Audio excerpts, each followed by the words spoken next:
Good morning, everyone. I'm Dr. Kim Williams. I'm the Chair of Medicine here at University of Louisville, and it is my distinct pleasure this morning to introduce our introducer, as I usually would do. Dr. Jason Chesney will be introducing Dr. Sarai, who is our new UofL neuro-oncologist, but Dr. Chesney himself is our Director and Chief Administrative Officer of the Brown Cancer Center and the Oncology Service Line. He has been serving as a director for the last 7 years. He is actually originating from University of Minnesota, and where he got his MD and trained in fellowship at Cornell. And he has actually worked his way up to full professor and is an amazing investigator and leader here at UofL. And without further ado, Dr. Chesney, welcome, and please introduce our neuro-oncology speaker. Dr. Williams, you never fail to amaze me in your introduction, so I appreciate those kind comments. And it's my pleasure to introduce Guneet Sarai. She did her MBBS in India at Punjab University and finished it in 2005. And then matriculated to the United States, where she did internal medicine residency at Good Samaritan in Baltimore, which is an affiliate of Johns Hopkins, actually, and then spent some time in private practice and decided she wanted to do a neuro-oncology fellowship and ended up at the University of Virginia, where she completed a 2-year fellowship, I think about 2 years ago. And we have a very strong neuro-oncology program, and we spent quite a bit of time with the neurosurgeons, in particular Brian Williams, looking for the perfect fit. And I think we found the perfect fit in Guneet. She's an outstanding collaborator. She's a PI and co-I on multiple clinical trials, including NCI cooperative group clinical trials that focus on glioblastoma and meningioma. She's moving up in the field of publishing peer-reviewed articles, as she's now joined the world of academics, and has just been an absolute pleasure to work with. Between her and Brian Williams and Dr. Mistry, and Adriana Masters, who's the radiation oncologist that focuses on neuro-oncology, we believe we're building a world-class neuro-oncology program. And so without any further ado, I'll pass the mic over to Guneet. Guneet? Great. Thank you so much for the kind introduction. Thank you, Dr. Williams and Dr. Chesney. So today's talk, I know I'm basically the landmark study is the IDH inhibitors that we started using gliomas. I can base my talk on that. But before that, I just want to introduce like what neuro-oncology is. What do neuro-oncologists do? What kind of brain tumors or what kind of patients do we usually see? When to reach out for help, when to do referrals and all that. So I'll start off with that and then maybe pick up some topics to discuss further. And happy to take any questions. So what do neuro-oncologists do? Most of us do chit chat, sit around the table at the tumor board. Our tumor boards are every Thursday at 11 a.m. and then happy to take any of your patients, any questions. We do detailed discussions. But jokes apart, so basically talking about primary brain tumors. So I see any kind of brain tumor, whether it is low grade or high grade. I mean, I personally don't use the word benign or malignant as far as brain tumors are concerned, but any meningiomas, could be very aggressive. Any kind of gliomas, whether they're IDH positive, IDH negative, pediatric brain tumors, lots and lots of young adults, 18, 19-year-old. I have a lot of 19, 20-year-old with pediatric tumors, medulloblastomas, H3K27M that we see, not only diagnose, but treat them. Our basic, the 2021 book here, this is the WHO classification. This has changed the way we diagnose tumors, and further going down, I'll talk about this classification in a bit, at least for gliomas. Here comes our hemo colleagues. I see lots and lots of brain mets and leptomeningeal disease. I have very good experience from University of Virginia treating those. So brain mets. So I think this is the most common malignant brain tumor that we see in patients. So brain mets is interesting. We not only diagnose, of course, anybody with neurological symptoms, plus some of the tumors would need screening as well. with MRI. When we order MRI, make sure it's done with and without contrast. Typically, you see these very enhancing brain mets, as you see down there in the MRI, present in the gray-white junction, associated with lots and lots of vasogenic edema. And that's where the symptoms arise. So, and this table that you see here, it's very much made by me. You won't find it in textbooks or anything, but this is the basic guidelines from, I think it's 2021, 2022. Everybody has accepted these guidelines. So whenever you have a brain met patient, make sure that you start treating them with surgery, radiation, and all that only if it is symptomatic. So this is where my job is. When I get consulted on any patient that comes in neurological symptoms, you do an MRI, they're sitting a brain met with a lot of vasogenic edema around it. And then that's where you talk about whether the patient needs surgery or not. Working very closely with Dr. Williams and Dr. Mystery, talking that whether this patient would need a biopsy, whether this patient needs craniotomy, or does that only need steroids? Do we have a diagnosis? So most of these meds could be synchronous, like patient does not know he or she has cancer, just comes to the ER with stroke-like symptoms, ends up with an MRI looking like this, and that's next step is, okay, I don't have any mass to biopsy in the chest or abdomen. Going ahead, and that's when we try to resect as well as get a sample for diagnosis. Radiation, work very closely with Dr. Masters about radiation. Yes, all resected brain tumors need radiation at the tumor cavity.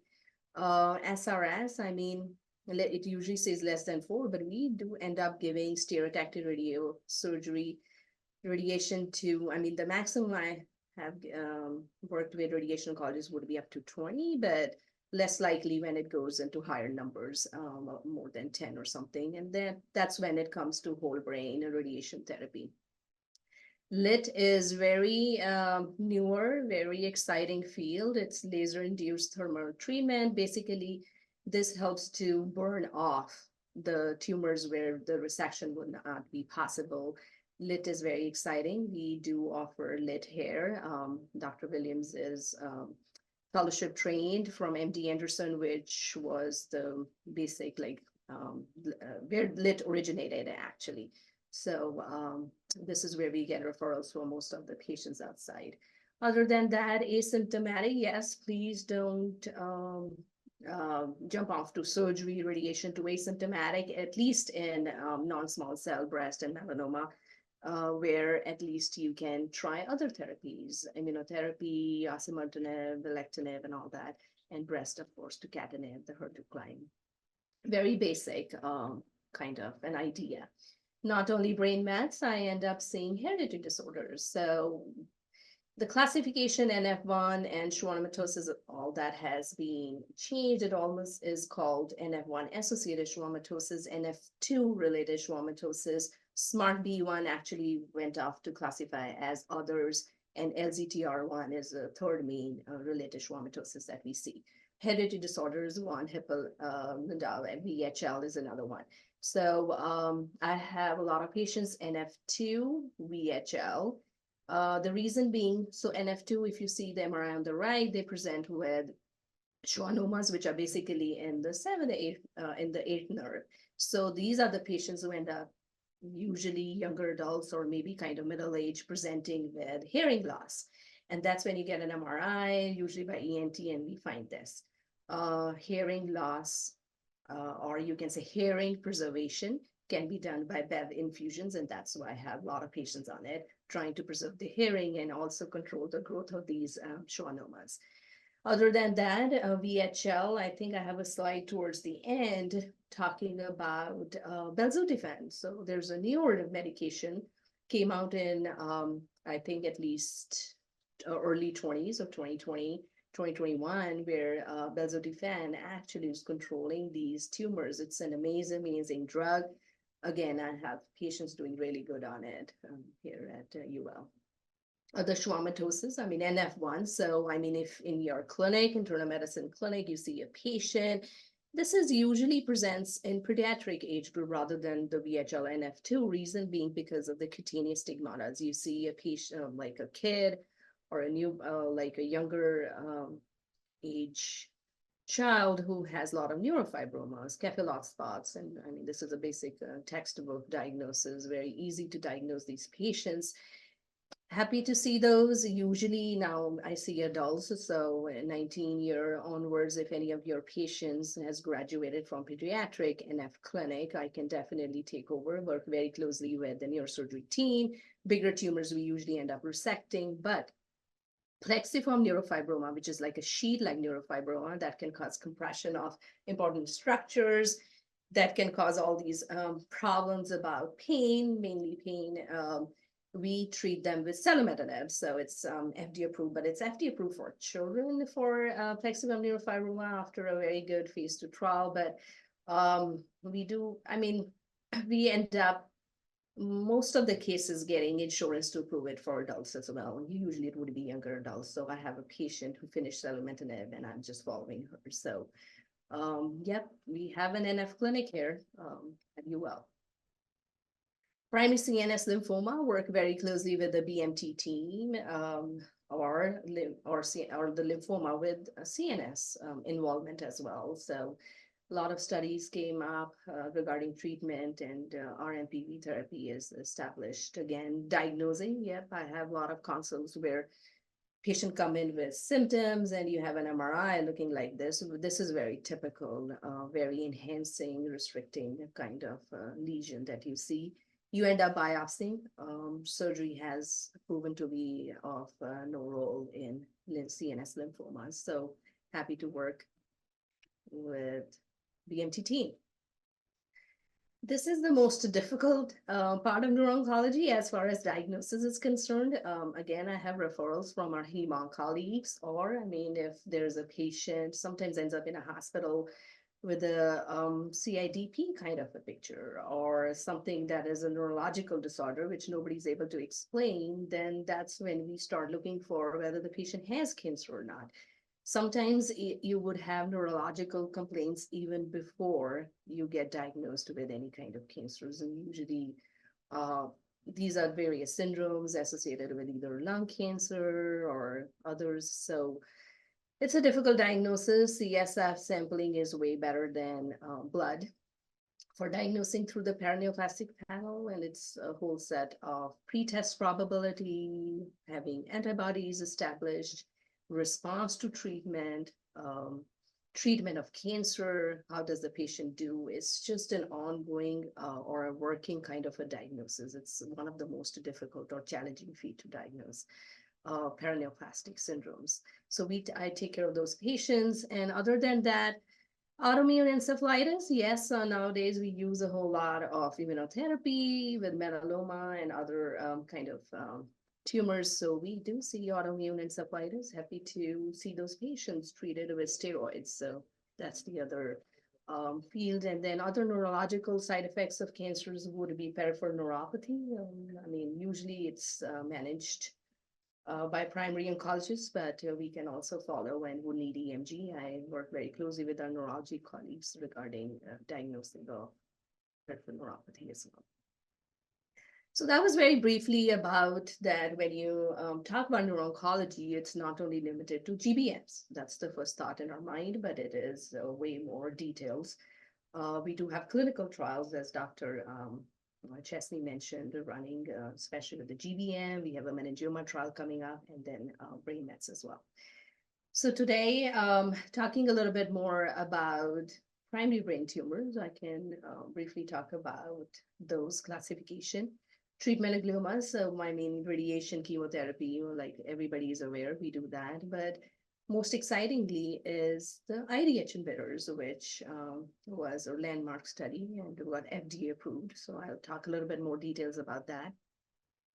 A quick targeted drug therapy, where that's where I bring up belzutifan and other things, and the neuro-oncology do's and don'ts in my absence. So talking about 2021 classification. So this changed the way we diagnose tumors. Everything is molecular diagnosis based on what we see in our primary tumors also, and same here in CNS tumors. IDH, everything, as for this is for gliomas, so diffuse gliomas. So diffuse gliomas are basically the tumors that arise from glia cells, which is the supporting cells of the brain. either it is IDH positive or IDH wild type. If it is IDH mutant, it could be either oligo or astro. Further, tumor needs to be 1p19q co-deleted to call it oligo. If it does not have this mutation, we shy away from calling it an oligodendroglioma. The other ones are astrocytomas. So astrocytomas could be, and along with oligos, they could be multiple grades. So oligos are, they start off with grade 2. We don't call them grade 1 because they're diffuse. So grade 1 has to be very circumscribed, kind of usually like pediatric, like pilocytic astros, those are grade 1. So oligos are grade 2, the highest grade is grade 3 that we see, and this is on the basis of Ki67. The other is astro, grade 2, grade 3, and grade 4 seen in astrocytoma. And the most important thing here you see in the middle is CDKN2AB homozygous deletion. So if it is homozygous deletion, even under microscope, if it looks like Ki67 is very low, it gets upgraded to higher grade. IDH wild type, here comes our GBMs, and then elderly patients, usually 30 GFR and gain of 7, loss of 10 present. They're always grade 4. So one of the most aggressive, one of the most common tumors that I see in elderly or grim prognosis, and that's where the need is for more and more clinical trials. All IDH wild types are not GBMs, and here where the confusion arises, and that's where we take help of a lot of other things. Not only checking for more mutations like H3K27, the most dreaded pediatric midline gliomas. The older name was DPG, probably you've heard of that. Those are the most aggressive brain tumor in kids, unfortunately, with very poor prognosis. H3, G34, this is another one. I've seen a couple of young patients have this. I think it behaves almost as aggressive as a GBM, if not a little less. So if you get an IDH wild type tumor, just be careful not to make a diagnosis of GBM, especially if the patient's younger. Make sure you also do a Heidelberg classification. I did not bring it's a lot of things to discuss today. So DNA methylation is a newer way to diagnose tumors, basically an array of like a whole library of tumors, and then you match the DNA methylation of your sample with those tumors, and it depends on where it gets matched. That helps you diagnose with these rare or at least pediatric tumors. Ependymomas, and all those plenty, a lot of other tumors, HPAP, you cannot make a diagnosis without the DNA methylation these days. That's sent through NIH. It's really the reason it is difficult to treat these tumors, especially talking about a GBM, is just because usually it happens in diagnosed in older patients when they have a lot of vasogenic edema causing symptoms. They need steroids. Steroids are itself immunosuppressive. Blood-brain barrier is another main problem, sending drugs off to treat the brain tumors. Again, these, as I already said, these are infiltrative gliomas. They are diffuse gliomas. So even if you do surgery, there's always like cells left behind. They always tend to grow back. Other than that, basically, I mean, phase 1, phase 2 trials always look good. Once it comes to the phase 3, then that's where, unfortunately, we face failures. Other than that, again, whatever we look, this is the most important thing. Whatever we see on an MRI is not always a tumor. So patient undergoing radiation, patient undergoing immunotherapy can always flare up the tumor, and especially in the FLAIR images, it can look bigger, more wide, more aggressive, and then you might think it's the tumor which is progressing, which is not the case. Half of our tumor board is always about talking whether it is true progression, whether it is pseudo progression. So there where lies the expertise that what is the next step? Do we do a PET? Do we repeat MRI? Do we know what was the setting in which all this happened? So just taking with precaution. So this probably everybody knows about treatment for GBMs, very classic, and unfortunately hasn't changed since 2005 STU protocol.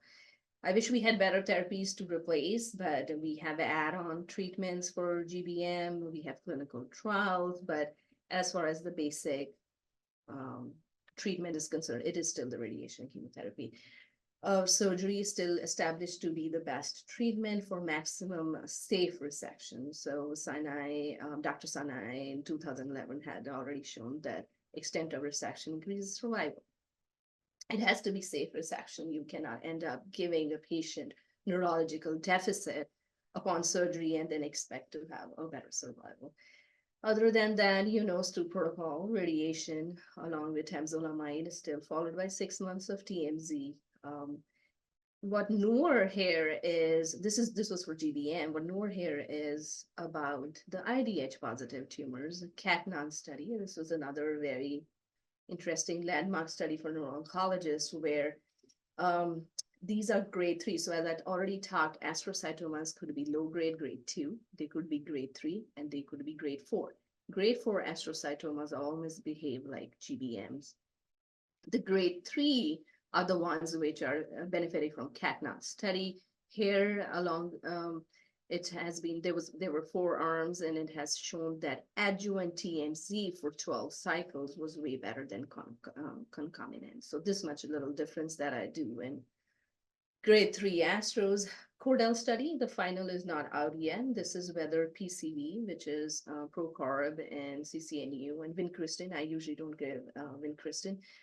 This would be actually compared head-to-head with TMZ because oligos were getting treated as grade 2 oligos with both of them. So we'll know which one is better for oligos. So, sorry, talking about, if you see on the screen on the right, you see this patient. So if you see a patient somewhere in a clinic as a primary care or for some other reasons has this head covered with all these bandages with electrodes and having wires connected to a big battery, that's the treatment for GBM. So it is Tumor Treating Fields. Company is called Optune. It's FDA approved actually for treatment of new GBM non-recurrent. And then we offered this, and I have almost all patients on this. Starting after they finish the radiation, they go on to this. So technically speaking, other than skin irritation, a public statement, and a burden of carrying the battery, does not have any side effects. Increases overall survival by a couple of months, 2 to 3 months. So this is where we get excited about. Last year that the treatment of IDH mutant gliomas, especially grade 2, has changed. And this is where the new referrals or the patients are coming to get the new medication here at UofL. So IDH mutant gliomas, this is astrocytomas as well as oligos. They could, as I already said, grade 2, grade 3, grade 4. Grade 4, I just concluded radiation TMZ, very much treated like GBM. So this is on the right, we just exclude that. Grade 3, I already talked about the CATNON. So it's only that I skip the concomitant and just do adjuvant TMZ. Grade 2 is the more exciting lower grade tumors. So what has changed all over these? So initially, and here's where the star is on the left, if the patient was, this is before, so if the patient was about 40 years, you were not able to resect the entire grade 2 tumor in the brain, had a little bit left behind. We talked about Pinati factors. Now, actually, we are not even using these factors anymore, and I'll tell you why. If the tumor was huge, it was sitting in the middle, neurosurgeon was not able to fully resect it, more astro, patient was elderly. Yes, we went ahead a couple of years ago and then radiated this tumor and also gave TMZ, so just treated it as if it was higher grade. Patient's tumor did not come back, usually by like 10 years or something, but I mean, what if this tumor was frontal? Patient got frontal radiation, you were just radiating the frontal lobes. Patient unfortunately had so many side effects from radiation and did not do good. And that too would survive long. It's not like GBM with poor survival. These patients have to live like 10 years. Plus, imagine having so many neurological side effects, being frontal, having dementia all these years. So this is where the newer drug that I'll be talking about came up. So, but I mean, there is another area. The patient was younger, as you see where the star is, had fully resected. this was a little small area of patients where you would just watch them. The tumor is guaranteed to grow 0.5 millimeter or so a year, and it would come back, but over many years. And these were the patients that we only observed. They would have surgery again because we knew the side effects of radiation and chemotherapy long term. So this is where the newer drug has changed the way we manage patients. I don't think so. We need to talk a whole lot about RTOG04, 24, 9802. These were the ones that had established PCV for oligos, TMZ for lower grade and gliomas. So yeah, again, you can give radiation to grade 2. I'm not saying it's wrong. I mean, the patients actually might end up doing really good for a lot of years. TMZ also works great. Combination, you'll give them 8 to 10 years without any progression, but definitely with side effects coming from radiation. Okay, so this is the topic I'm very, very excited about. Have actually, this got FDA approved, and then have a patient starting this actually this week. So very excited about this medication. So Indigo trial is a landmark trial in neuro-oncology. ASCO in 2023 was all about this medication. So vorasidenib, it is an IDH1, IDH1 and 2 inhibitor. It is used in IDH positive glioma. So if you remember the WHO classification, the IDH positives would be oligos and astros. And then usually it is usually given for grade 2. So it's FDA approved for grade 2. So we'll talk about what this landmark study was last year. And just, I think this was August, if I'm not wrong, July or August this year, when vorasidenib got FDA approved for grade 2 astros and oligos with these mutations. So very exciting. Talking about again, this slide actually might be a little bit different in terms of where they are calling GBMs having very less IDH mutation. I mean, if you see on the right graph, the red is the IDH mutations, and as expected, the percentage, it's a whole lot of percentage of patients with oligos and anaplastic oligos on the right that you see, anaplastic astros, diffuse astros. These are the patients that basically got classified. So I think this graph is this graph is in 2018, but in 2021, we all know that astros and oligos are defined by IDH mutations. So nowadays we know that how common is this IDH mutation. So just trying to give you an idea about the number of patients with gliomas that would have IDH mutations and then can benefit from IDH inhibitor medications. We'll talk in details in the next few slides whether this is used for grade 2. Why would not it work in grade 3 and grade 4 on the basis of another drug, which was used in phase 1, phase 2 trial, which is called ivosidenib.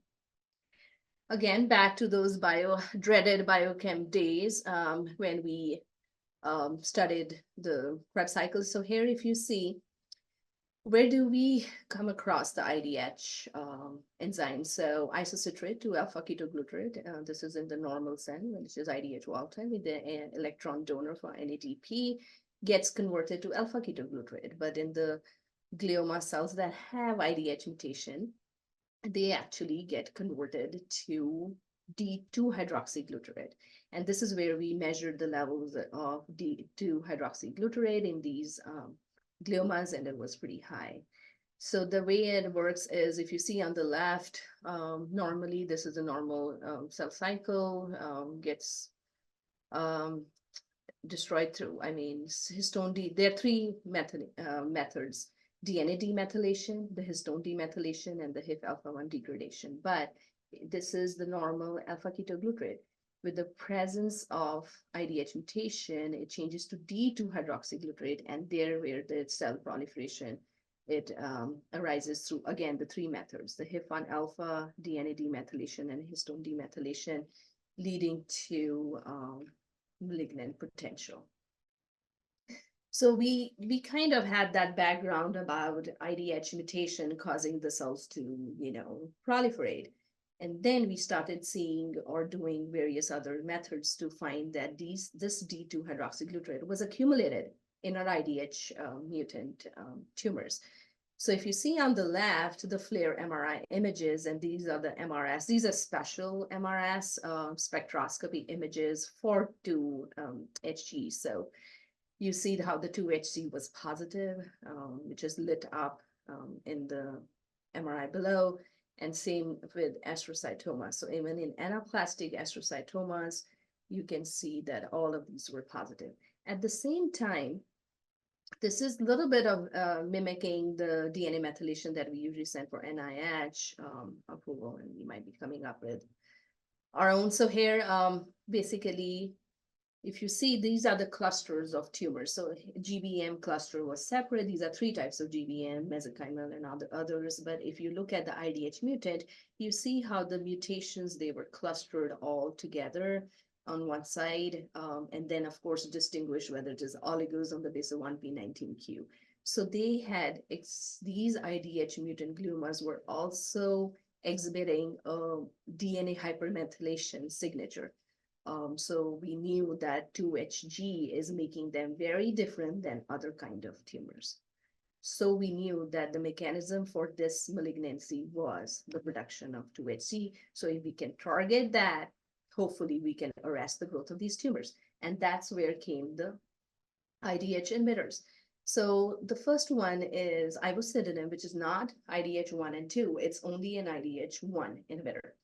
So this was used very early. Phase 1, phase 2 trials had established that this IDH inhibitor did really good. The patients did really, the patients did really good with this one, but only in low-grade tumors. Now, at that point, when we used ivosidenib, we never talked about grade 2, grade 3. We talked about enhancing tumors or non-enhancing tumors.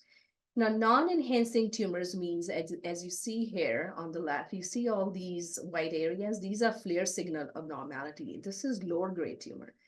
When it starts leaking contrast, where you see a post-T1 contrast image and you see contrast enhancement in between, that's when you think that this is becoming a higher grade astro or oligo, and that's when it was shown not responsive to ivosidenib.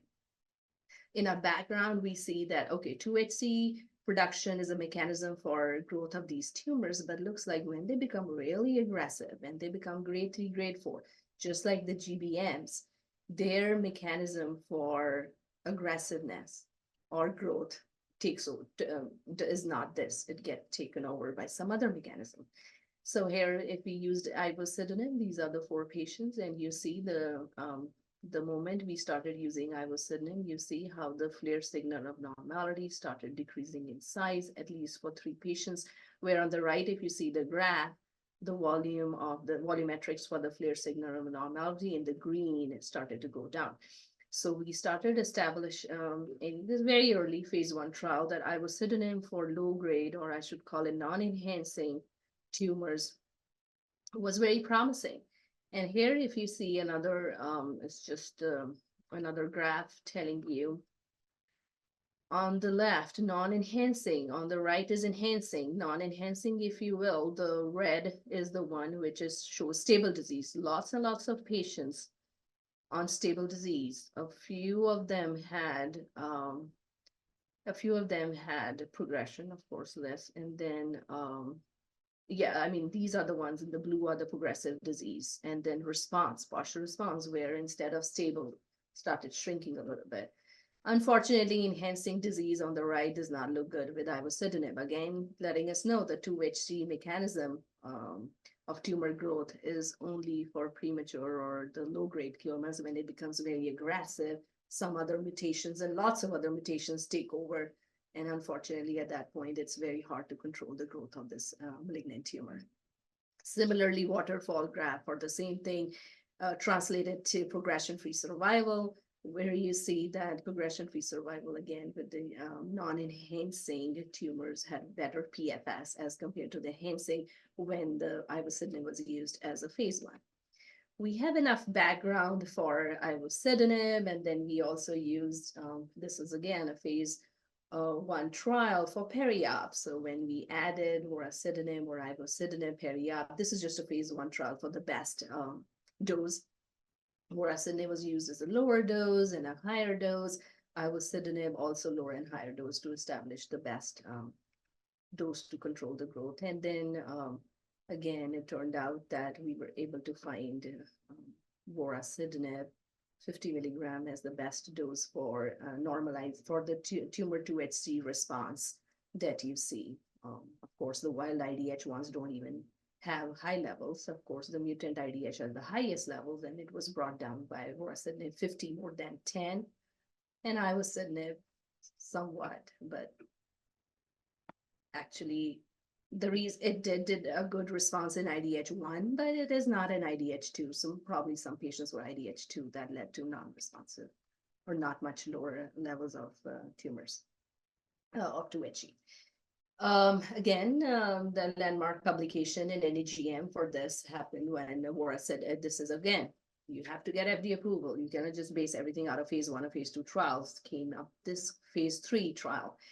IDH1 and 2 mutant vorasidenib, we have enough evidence that it did really good in phase 1 and phase 2 trials, so came up with this phase 3 trial. So, yep, it was a double-blinded, placebo-controlled phase 3 trial, 331 patients. So they selected the patients who were oligos, astros, only grade 2, because we already knew that enhancing tumors were not much responsive, which means they were higher grade, grade 3 and grade 4. They should have had surgery. I had a patient who actually had biopsy and no surgery, so I went back to read this trial, I guess last week, where they did, all of them had surgery, and I mean, at that point, they didn't include the patient who only had a biopsy. So they've had surgery, but they had a little bit of measurable disease left behind. These are classic patients that were observed previously. They were not treated. They were observed because we knew that the tumor would grow, but it's not radiate yet. So these are the type of the patients they selected. They were stable, not that they were having epilepsy or status or, having a lot of problems or tumor rapidly growing that they included in the trial for no reasons. Crossover design, of course, vorasidenib 40 milligram compared to placebo. It was given daily, 40 milligram every day. Age group is, I think we can almost skip this, but a lot of, I think we can look at the IDH mutation, IDH1, which IDH1 is also called the canonical mutation, which is of course most common, and that's why we have 163 patients and 152. They were IDH positive, 1 positive, 2, which is non-canonical mutation, is very less, which is 5 and 11, and which is expected distribution of patients among these. And then, of course, male-female ratio distributed. KS, of course, the KPS should be good. Not able to take the patients who have poor KPS on a phase 3 trial. And then the tumor size, there were some tumors which were even bigger than 2 centimeters. And then this is the residual tumor taken. And this is very exciting. So basically, vorasidenib, this is PFS, which is compared to placebo. A very good hazard ratio. The vorasidenib median survival was 27.7 months as compared to placebo, which was 11.1.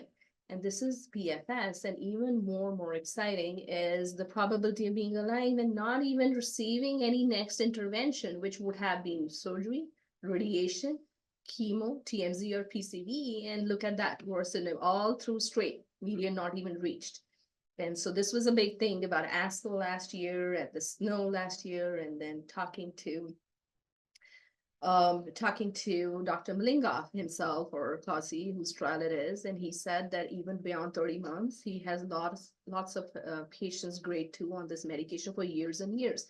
Imagine having a brain tumor which had such a poor prognosis, and all that you have to take is a pill, and then you are preventing this tumor from growing.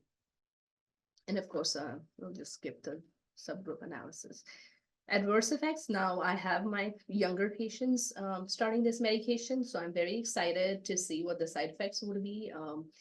And there has been reported very less. So fatigue, headache, diarrhea, nausea. So I have a very young, I think 20-year-old patient on it, just started last week. So I'm very waiting to see if he reports any side effects or not, or just flies through the chemotherapy and does really well. So why all this talk about and excitement about this IDH inhibitors? Because you can prevent radiation. That these patients might be on this medication all their life. Imagine having to have radiation and undergo the side effects neurologically, loss of memory, interrupting your career, not able to do anything, and all that is replaced by just taking a pill a day. So the quality of life mattered because these are the patients who live 10 plus years. Okay, so coming down to a quick spiel about do's and don'ts of neuro-oncology. So please don't treat asymptomatic patients with steroids. If you have a patient who ends up in a hospital because of something and you just end up getting an MRI of the brain and you see a brain mass, or a patient is a known patient of lung cancer, or a melanoma, you're doing a screening MRI, and the patient is asymptomatic, there's this little small guy sitting there, which is a brain mat, don't just have that urge of giving steroids yet. So hold on to that. Seizure medication, unless you had a seizure, do not start the patient on the seizure medication. So the patients need to have a seizure to start a seizure medication. Any brain tumor or any brain mass does not need prophylactic seizure medication other than the excuse of having surgery. So peri-ops seizure medication, which of course you will stop within a month or so, is okay because you're going to fiddle with the brain and all that. So you need seizure medication, but otherwise you don't until you have a seizure. Usual guidelines is like lifelong seizure medication, but we try to get the patients off it, which is a separate issue. Similarly with steroids, which I already talked, of course, if the patient is symptomatic, you give up to 4 milligram BID of steroids have been shown to be of good effect.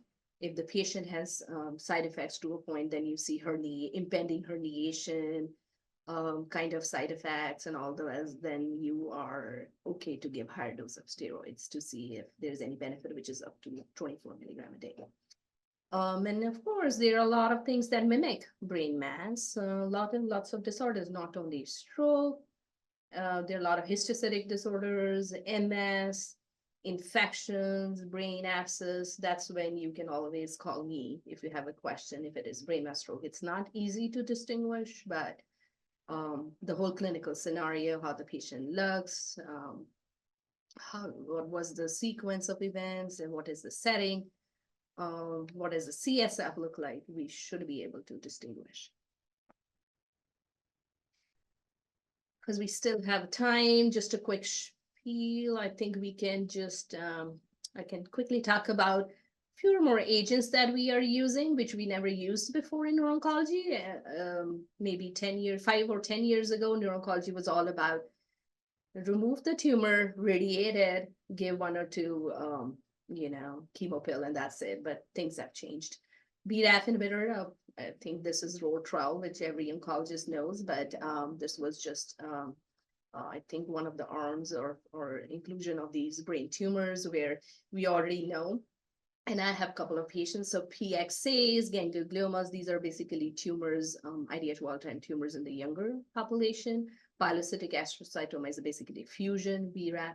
So all these patients, if they have BRAF V600E mutation, I can use BRAF inhibitor, usually combined with a MEK inhibitor in these patients. And I've had one and plenty, which is a pediatric tumor. So I have a patient who has plenty and started her on BRAF MEK inhibitor therapy, where initially actually everybody was confused that maybe she has a GBM, but not. And then I think 3 or 4 months into therapy, her tumor has vanished, basically on BRAF MEK. So it has shown to be good objective response rate in all this.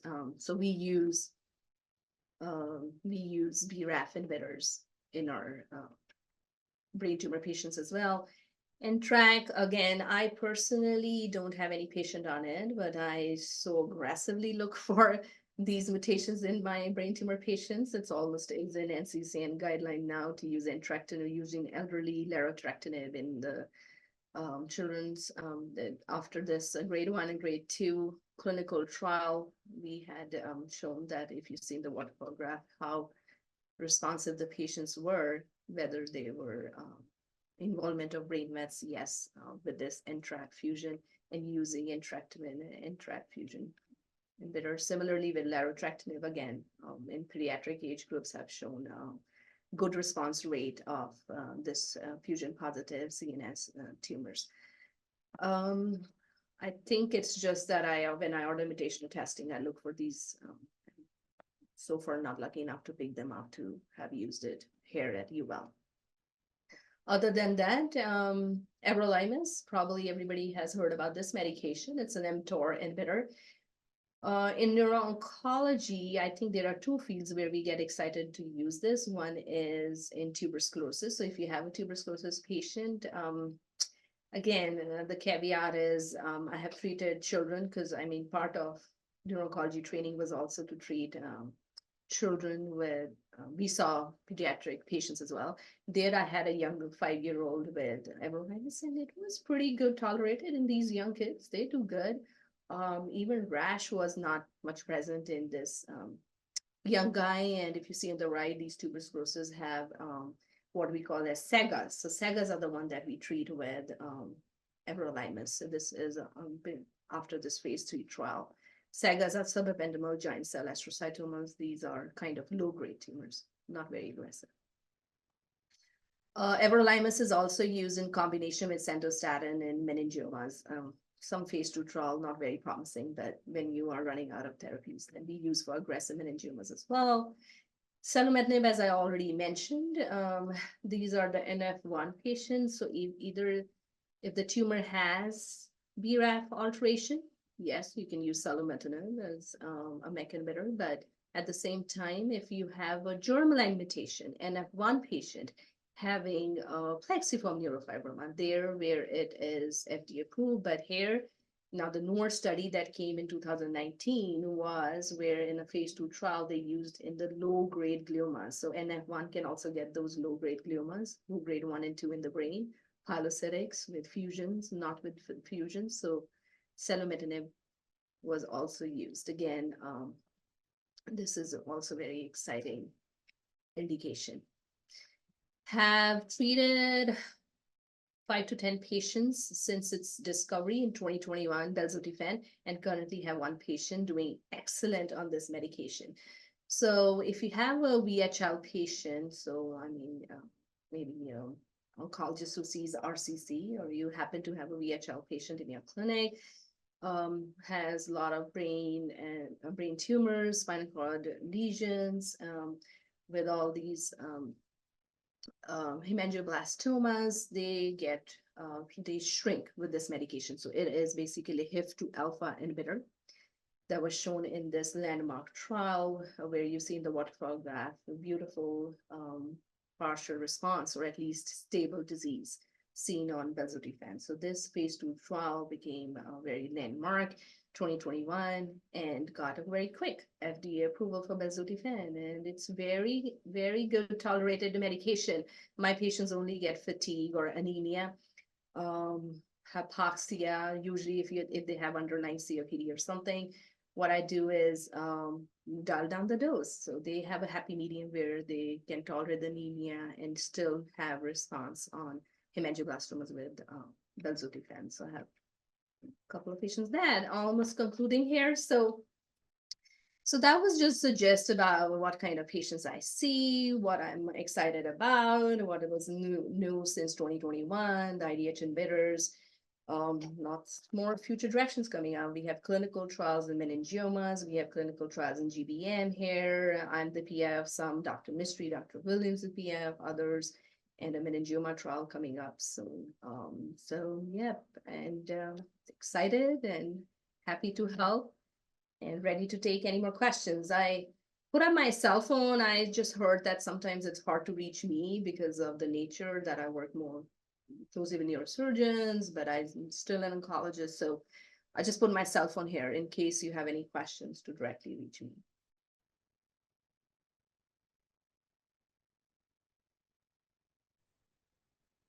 Thank you, Dr. Sarai.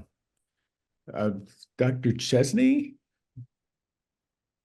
might be joining us to run the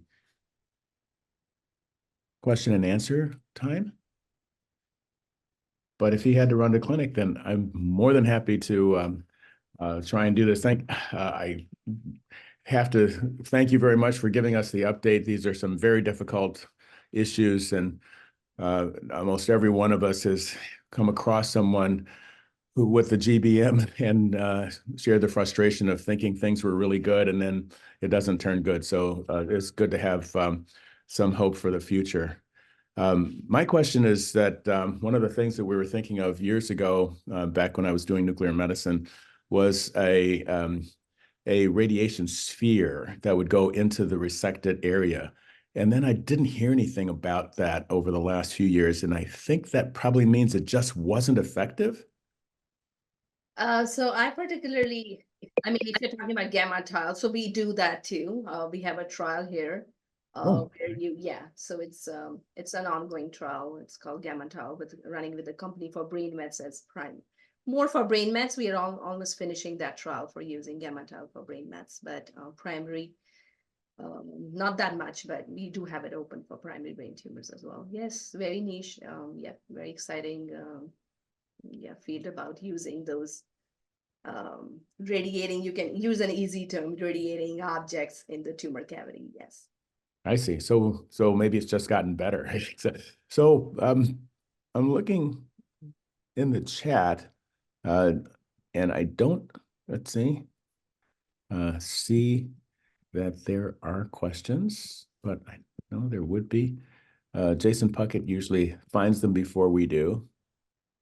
And nothing. Yeah, I haven't seen anything. But if anybody, we've got a couple of minutes. If you want to take them up, if you want to type something for Dr. Sarai, or if you want to, you can unmute and ask a question. We can definitely do that as well. So, and before, go ahead. This is Dr. Klöcker, Hemonc. Excellent talk, Guneet. Love it. Can you briefly talk about genomic analysis of CSF and liquid biopsies after an LP? Is this now standard? Yeah, so I think it's again, we don't have to wait for FDA approval for everything, but it's a caveat to using all this is the false positivity of that. So I still struggle. I mean, I do tend to do it on my patients, especially when confusion of the leptomeningeal disease. I mean, there's no way you're gonna get a cytology positive unless it's like just everywhere. I do order CSF DNA, but then I have patients very complex where you're not even sure if it is leptomeningeal disease or not, if it is a paraneoplastic CIDP, but the DNA was positive. Now, the concept behind it is that the CSF DNA, if it is positive in CSF, it needs to be also checked in the blood. I've had where the samples were missed, unfortunately not checked. So there is no way I can know if the DNA was just floating because it's floating in the blood, or if it is actually meaningful enough when we had already established cytology being the diagnosis. I'm not very sure about this. So I just go case by case in this. Yeah. Thank you. I could give you a straightforward answer, yes, use it or yes, not. But even if you use it, just be careful making diagnosis. That's what I meant. Well, great. So it looks like there is another question. I think we're just a quick note to everybody. We were having a little issue with the CME registration this morning. Little is actually on their end, not ours, thankfully. But if you were trying to register, try again. I think I just got an email from them that it should be fixed now. So. All right. Well, with that, one more. Actually, we do just popped up. Question says, are you aware of any new promising drugs targeting HGG, H3K27M mutations? Yes. So So again, this is not FDA approved. It's still a clinical trial. Very, very promising. ONC201. I'm all about ONC201. If you have any patients that get diagnosed H3K27M, just send them for the trial. So we don't have that open here, the ONC201 trial. Always have difficulties pronouncing droadipone or whatever. I call it ONC201. So ONC201 trial is opened at our colleagues here at Norton and other places, but yes, very promising trial. If there is any kid or young adult to get diagnosed with this tumor, needs to be on ONC201. Yes, promising in the sense I cannot say that the final results, but since there is not much available other than this, we are sending all our patients. So my patients who have upfront, I send it locally at Louisville for this trial ONC201, and if it is recurrent, they don't take the patient fresh off because it's a fresh treatment goes to the ONC201. But excitingly, they have an EAP program, expanded access program, ONC201, where they can still be on this medication, but not be a part of trial. So this is great. EAP, they're very strict in opening, so we unfortunately don't have anything EAP-wise in Louisville. So I have one patient that I sent to St. Louis. WashU was the closest one. So yes, we do have something, but not really established, but better than radiation. Thanks. You meant opening an arm. Yeah, I mean, I can try here. That would be really great. If I can open ONC201, yeah, if we can open one at UofL, this definitely is needed. No H3K27M kid should go without this trial. Okay, sounds promising. All right, well, thank you very much, and thank everyone for your attendance, and hopefully, I'm sorry. As you know, just real quick, we have a tradition here with our with Medicine Grand Rounds for our speakers, and Dr. Sarai, I will be delivering sometime in the next few days your very own personalized Louisville Slugger bat to commemorate your talk today. So I'll probably drop it off with Abby. Thanks. So. Fantastic. All right. Thank you so much for all your expertise and sharing information, giving us some hope for some really tough diseases and helping us navigate how to help these patients.